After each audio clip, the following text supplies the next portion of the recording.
đấy được đọc ông tôi nói mũi ông ai đó mình luôn chồng sắp đỡ 10 ông sắp thì ông nè ông bên bọc đôi hay 200 đấy và ăn bên đôi 10 trăm nó có ăn bên đôi 200 hả mời nhau hiền ôi xì xa rồi ơi là cái siêu đó ơi nó bao cái trái cho ta cái đây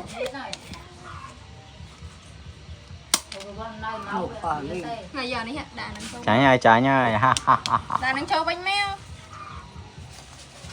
mà trình ấy này ơi mà trình